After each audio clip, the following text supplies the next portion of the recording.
ദൈവത്തിന് സ്തോത്രം.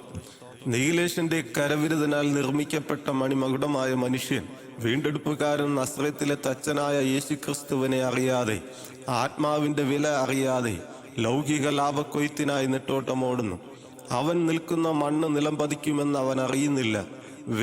വിദൂരമലയിൽ ഉയർത്തപ്പെട്ട കഥനക്കുരിശിൽ വിതമ്പുന്നവൻ അഖില ലോക മണ്ഡലങ്ങളെക്കാൾ വിലമതിക്കുന്ന ആത്മാവിന്റെ രക്ഷ ഒരുക്കുകയാണ്. ഈ നിരുപമ വാത്സല്യം ജഗത അഖിലം പ്രഭയായി കത്തിജ്വലിക്കുമ്പോൾ അതിൽ ആകർഷിതരായി ശിരസ്ത്രരാകുന്നവർക്ക് ക്രൂശിൻ വചനം ദൈവശക്തിയായി വ്യാപരിക്കട്ടെ. അധ്യായം 1. പെസഹ പെരുന്നാൾ. പെരുന്നാളുകൾ 7 1. പെസഹ പെരുന്നാൾ. 2. പുളിപ്പില്ലാത്ത അപ്പത്തിന്റെ പെരുന്നാൾ. 3. ആദ്യഫല പെരുന്നാൾ. 4. പെന്തക്കോസ്ത് പെരുന്നാൾ. 5. കാകളനാഥ പെരുന്നാൾ. 6. മഹാപാപ പരിഹാര പെരുന്നാൾ. 7. കൂടാര പെരുന്നാൾ. പെസഹ ക്രിസ്തുവിന്റെ ക്രൂശീകരണവും പുളിപ്പില്ലാത്ത അപ്പം അടക്കത്തെയും, ആദ്യഫലം ഉയർപ്പിനെയും, പെന്തക്കോസ്ത് മഹത്വീകരണത്തെയും, കാഹളം മേഘപ്രത്യക്ഷതയെയും, മഹാപാപം മഹത്വപ്രത്യക്ഷതയെയും, കൂടാരം സഹസ്രാബ്ദത്തെയും കാണിക്കുന്നു. പ്രസ്തുത പ്രപഞ്ച പ്രജകൾ കീർത്തികേട്ട പെസഹ പെരുന്നാളിൽ 12 വയസ്സിന് മുകളിൽ പ്രായമുള്ള എല്ലാ പുരുഷന്മാരും ദൈവവാസ സ്ഥലമെന്ന പരനാമത്താൽ അറിയപ്പെടുന്ന യെരുശലേമിൽ വന്ന് എത്തിയിരിക്കണം. 7 നാളുകൾ പുളിപ്പില്ലാത്ത അപ്പം ഭക്ഷിക്കുക എന്നാൽ വ്യക്തമായ നിയമമായിരുന്നു. ലേവ്യപുസ്തകം 23:6. ഇത് സമ്പൂർണ്ണ വിശുദ്ധ ജീവിതത്തെ കാണിക്കുന്നു. ഈജിപ്തിലെ ഫറവോന്റെ കരവലയത്തിൽ നിന്നും ഇസ്രായേൽ മക്കൾ പുറപ്പെട്ടു പോന്ന രാത്രിയിൽ പുളിപ്പില്ലാത്ത അപ്പം ഭക്ഷിച്ചതിന്റെ ഓർമ്മയ്ക്കാണ് പെസഹയിൽ പുളിപ്പില്ലാത്ത അപ്പം ഉണ്ടാക്കുന്നത്. പുറപ്പാട് പുസ്തകം 12:8 മുതൽ 11 വരെ. സ്വാതന്ത്ര്യം കൽപ്പിതമായ ദിവസത്തിന്റെ സ്മരണകൾക്കായി ആണ്ടുതോറും ലോകചരിത്രത്തിലെ 4ാം സാമ്രാജ്യമായ റോമിന്റെ വിവിധ ഭാഗങ്ങളിൽ നിന്നും പെസഹ പെരുന്നാളിന് ദൈവഭക്തർ എത്തും. പെസഹ ഭക്ഷിക്കുന്നതിന് പ്രത്യേക നയനിയമ ചട്ടങ്ങളുണ്ട്. പ്രഥമ ചഷകം എന്നറിയപ്പെടുന്ന 1 ഗ്ലാസ് വീഞ്ഞു കുടിയോടുകൂടെയാണ് ആരംഭം. ഈ വീഞ്ഞ് നീര് മിശ്രിതമായിരിക്കും. സ്തോത്രം ചെയ്ത് പാനം ചെയ്യുന്നു. കൈകൾ ശുദ്ധി ചെയ്ത് വീണ്ടും സ്തോത്രം ചെയ്യുന്നതോടെ ഇതിന്റെ പ്രാരംഭ നടപടി കഴിഞ്ഞു.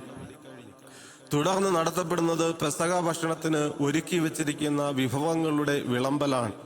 1 കപ്പ് സാലഡ്, പുളിപ്പില്ലാത്ത അപ്പം, തീകുണ്ടത്തിൽ മുഴുവനായി ചുട്ടെടുത്ത പെസഹ കുഞ്ഞാട്, ഈന്തപ്പഴം, അത്തിപ്പഴം, ഉണക്കമുന്തിരി ഇവ വിനാഗിരിയിൽ കുഴച്ച് ചേർത്തുണ്ടാക്കിയ കുറുകിയിരിക്കുന്ന ഒരു സോസ്.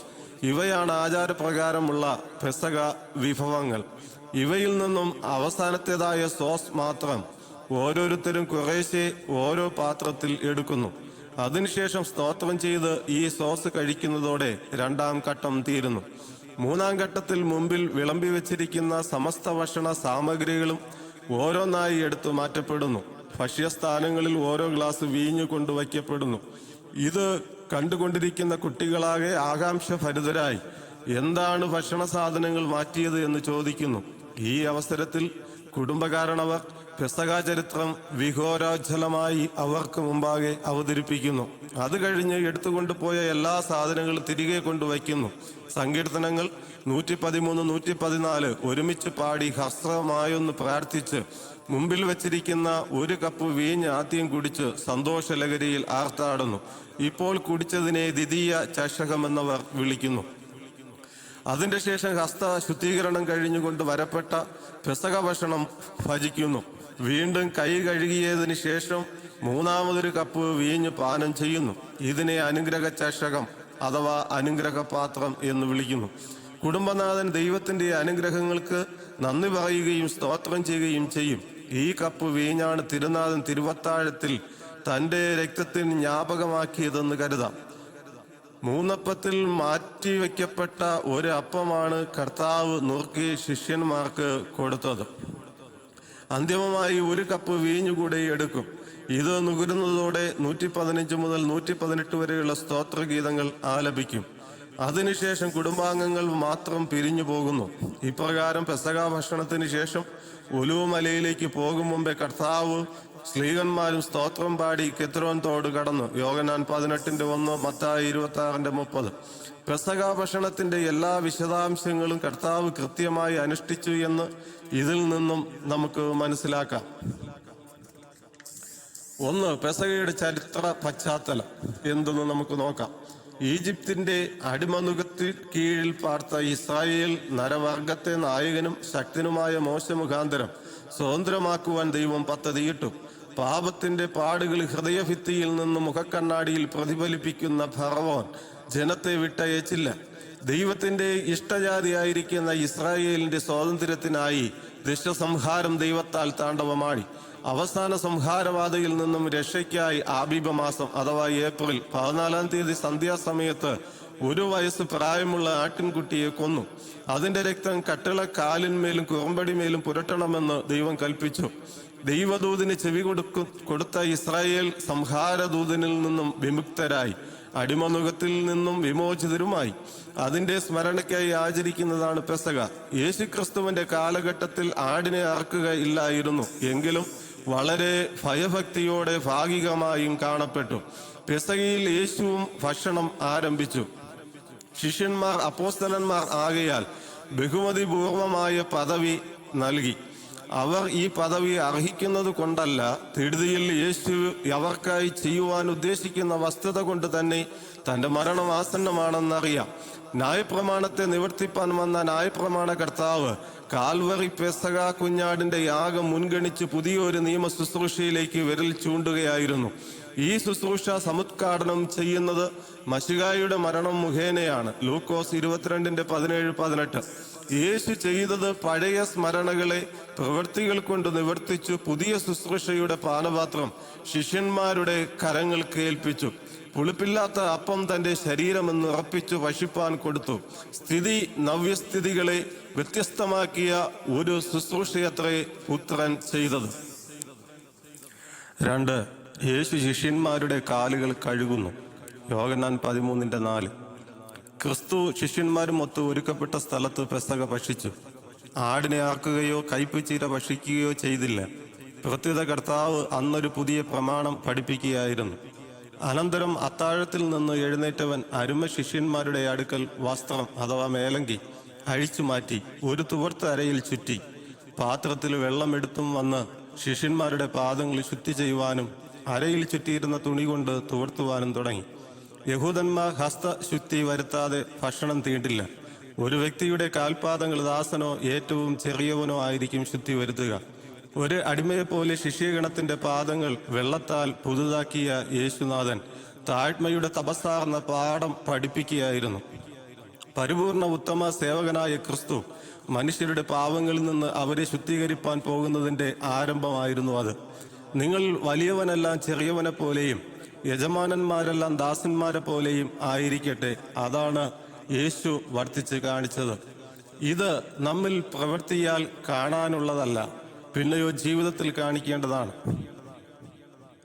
3. പെസഹ കർത്തൃ ശിഷ്യ ബന്ധത്തിൽ. മാർക്കോസ് 14:12. യൂദ നിയമ മര്യാദ മാനിച്ച് പെസഹയുടെ ആദ്യഘട്ടത്തിൽ അപ്പം എടുത്ത് സാക്ഷാൽ ജീവന്റെ അപ്പമായവൻ ചാറിൽ മുക്കി ശിഷ്യന്മാർക്ക് കൊടുത്തു. അല്പം അപ്പം വാങ്ങി നസ്രായനെ നശിപ്പിക്കുവാൻ നാശയോഗ്യനായ ഇസ്കാരിയോത്ത് യൂദ നരിയാണി ഉറപ്പിച്ചു നാണം കെട്ടവരുടെ അടുക്കൽ പോയി. അനന്തരം ശേഷിച്ചിരുന്ന അപ്പം കരുതലമേന്തി ഉയരത്തിൽ ഉന്നമുറപ്പിച്ചു ഉടയോന് ഉഭയസമ്മതം ഉരുവിട്ട് ഉടയോൻ അഭയം ചൊല്ലിയോർക്ക് പകത്തേകി വാങ്ങി ഭക്ഷിപ്പീൻ, ഇതെന്റെ ശരീരം എന്ന് പറഞ്ഞു. അങ്ങനെ വീഞ്ഞു നിറച്ച പാത്രവും സ്തോത്രം ചൊല്ലി നുകരാൻ കൊടുത്തു. എല്ലാവരും ഇതിൽ നിന്ന് കുടിപ്പീൻ, അനേകർക്ക് പാപമോചനത്തിനായി ചൊരിയപ്പെടുന്ന പുതിയ നിയമത്തിൽ എന്റെ രക്തം എന്ന് പറഞ്ഞു. അവർ പാനപാത്രം പാനം ചെയ്തു. പുതിയ നിയമ പെസഹ അഥവാ തിരുവത്താഴം പഴയ നിയമ പെസഹയ്ക്ക് മാറ്റം നൽകിക്കൊണ്ട് സ്ഥാനപ്രവേശനം ചെയ്തു. 4. കർത്തൃമേശ എന്നത് ഉപദേശം. മത്തായി 26:26 മുതൽ 29 വരെ, മാർക്കോസ് 14:22 മുതൽ 25 വരെ, ലൂക്കോസ് 22:19-20. കർത്താവിന്റെ തിരുവത്താഴത്തിൽ സ്മരണ ശുശ്രൂഷയായ കർത്തൃമേശ ആരംഭിച്ചു. കർമ്മനിരതനായ ദൈവം തന്റെ സഭയ്ക്ക് നൽകിയ 2 കർമ്മങ്ങളാണ് സ്നാനം, കർത്തൃമേശ. സ്നാനം ഒരിക്കലായി ചെയ്യേണ്ടതും കർത്തൃമേശ കർത്താവിന്റെ പുനരാഗമനം വരെ അനുഷ്ഠിക്കേണ്ട പ്രത്യാശയുടെ പ്രവൃത്തിയാണ്. ഇത് ഉടയോന്റെ ഉപദേശം. മത്തായി 26:27-28. സഭയുടെ അടിസ്ഥാന പ്രമാണം. അപ്പോസ്തല പ്രവൃത്തി 2:42. ഇത് അപ്പോസ്തലിക ഉപദേശം. 1 കൊരിന്ത്യർ 11:23 മുതൽ 32 വരെ. ഗ്രീക്കിൽ കത്രിമേശയെ വിവിധ തരത്തിൽ ഉപയോഗിച്ചിരിക്കുന്ന പദങ്ങൾ കാണുവാൻ കഴിയും. 1 യുക്രിസ്റ്റിയ, അതിൻ്റെ അർത്ഥം നന്ദി അർപ്പണം. 2 യുലോഗിയ, യുക്കോറിസ്റ്റിയ എന്നും പറയാറുണ്ട്, അർത്ഥം അനുഗ്രഹം. 1 കൊരിന്ത്യർ 10:16 അതിൽ കാണുന്നു അനുഗ്രഹപാത്രം. 3 പ്രോസ്പോറ എന്ന് പറഞ്ഞാൽ വഴിപാട്. 4 ദൂസിയ എന്ന് പറഞ്ഞാൽ യാഗം. എബ്രായ ലേഖനം 13:15 കാണുന്നു അധരഫലം എന്ന സ്തോത്രയാഗം. 5 മുസ്റ്റെറിയോൻ അഥവാ മർമ്മം. ഇനി മലയാള പദപ്രയോഗങ്ങൾ നമുക്ക് ശ്രദ്ധിക്കാം. 1 തിരുവത്താഴം, 1 കൊരിന്ത്യർ 11:20-25. 2 കത്രിമേശ, 1 കൊരിന്ത്യർ 10:21. 3 കൂട്ടായ്മ, 1 കൊരിന്ത്യർ 10:16. ഗ്രീക്കിൽ ഇതിനെ കൊയിനോനിയ എന്നാണ് പറയപ്പെടുന്നത്. 4 അപ്പം നുറുക്ക്. അപ്പോസ്തല പ്രവൃത്തി 2:42-20:7. ഈ ശുശ്രൂഷയ്ക്ക് ശേഷം കർത്താവ് ഒലിവുമലയ്ക്ക് പോകുന്നു. മാർക്കോസ് 14:26, മത്തായി 26:30.